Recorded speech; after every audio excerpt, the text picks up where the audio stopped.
নিম্নচাপের ভ্রুকুটি দক্ষিণ চব্বিশ পরগনায় ভারী বৃষ্টির সম্ভাবনা রয়েছে এবং কোন কোন জেলায় ভারী বৃষ্টি হতে পারে সে বিষয়েও আপনাদেরকে জানাবো। আবহাওয়ার পূর্বাভাস যে কথা বলছে, পাথর প্রতিমা, ফ্রেজারগঞ্জ, বকখালিতে দুর্যোগের আশঙ্কা রয়েছে, বাঁধ ভেঙে ঢুকছে নোনা জল, হোটেলে আশ্রয় নিয়েছেন গ্রামবাসীরা, 40 থেকে 50 কিলোমিটার বেগে ঝোড়ো হওয়ার সম্ভাবনা রয়েছে। বঙ্গোপসাগর থেকে স্থলভাগের দিকে এগোচ্ছে নিম্নচাপ, তাজপুর, বকখালি, গঙ্গাসাগর, মৌসুমী দ্বীপ, পাথর প্রতিমা, নামখানার ছবি রেখেছি আপনাদের সামনে। এই নিম্নচাপের প্রভাব কিভাবে পড়েছে দেখুন বিভিন্ন এলাকায়, তাজপুর, বকখালি, গঙ্গাসাগর, নামখানা, পাথর প্রতিমা, মৌসুমী দ্বীপ, বিশেষ করে দক্ষিণ চব্বিশ পরগনায় এর প্রভাব পড়েছে। আজ থেকেই পর্যটক মৎস্যজীবীদের নদী সমুদ্রে নামায় নিষেধাজ্ঞা জারি। 40 থেকে 50 কিলোমিটার বেগে ঝোড়ো হাওয়া বইতে পারে।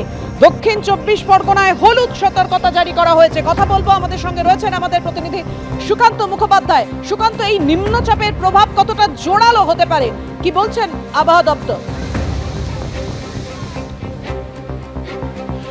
দেখো, এখনো পর্যন্ত এই যে নিম্নচাপ তা আগামী 24 ঘন্টার মধ্যে সুস্পষ্ট নিম্নচাপে পরিণত হবে এমনটা কিন্তু আলিপুর আবহাওয়া দপ্তর সূত্রে বলা হচ্ছে, এবং তার জেরে উপকূলীয় যে সমস্ত জায়গা রয়েছে, যেমনটা তুমি দেখলে যে দক্ষিণ চব্বিশ পরগনা যেগুলো একেবারে সাগরের কাছাকাছি যে জায়গাগুলো রয়েছে, প্রত্যেকটা জায়গাতে কিন্তু হলুদ সতর্কতা ইতিমধ্যে জারি করা হয়েছে। এবং 28 থেকে 30 অর্থাৎ আজকে থেকে আগামী পরশু পর্যন্ত 2 চব্বিশ পরগনা, বর্ধমান, 2 মেদিনীপুর, প্রত্যেকটা জায়গাতে কিন্তু কমলা সতর্কতা থাকবে। এবং তার জেরে অর্থাৎ এই যে নিম্নচাপের জেরে কিন্তু আগামী 31 তারিখ পর্যন্ত শহর কলকাতা এবং আশপাশের যে জায়গা রয়েছে, বিশেষ করে দক্ষিণবঙ্গের যে জেলাগুলো রয়েছে, সেখানে কিন্তু ভারী থেকে অতি ভারী বৃষ্টির একটা সম্ভাবনা রয়েছে। গতকালকে রাত্রে আমরা দেখেছি যে শহর কলকাতা সহ 2 চব্বিশ পরগনা প্রত্যেকটা জায়গাতে বজ্রপাত সহ বৃষ্টিপাত হয়েছে, এবং এই সম্ভাবনা থাকবে একেবারে 31 তারিখ পর্যন্ত। 28 থেকে 30 এই যে টাইম লাইন রয়েছে, যেখানে কমলা সতর্কতা জারি করা হয়েছে, সমুদ্র পৃষ্ঠের যে উচ্চতা তা কিন্তু অনেকটাই বাড়বে এবং জলোচ্ছ্বাস হতে পারে, এবং সেই কারণে 30 তারিখ পর্যন্ত কিন্তু যারা মৎস্যজীবী রয়েছে তাদেরকে গভীর সমুদ্রে যেতে বারণ করা হয়েছে।